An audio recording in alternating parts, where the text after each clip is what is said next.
St. John, Barangay Holy Spirit, Quezon City. Ito po yung binabantayan namin dito, yung sa may Minimart. Dahil sa natakot sila sa mga gapper, kaya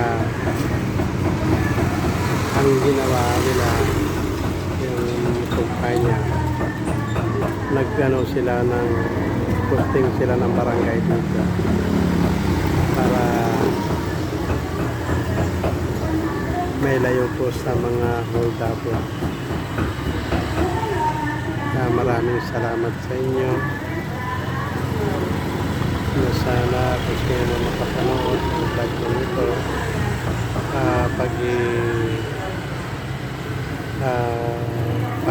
follow up na lang at paki-like, paki-subscribe. Yan, maraming salamat. Dito na lang muna.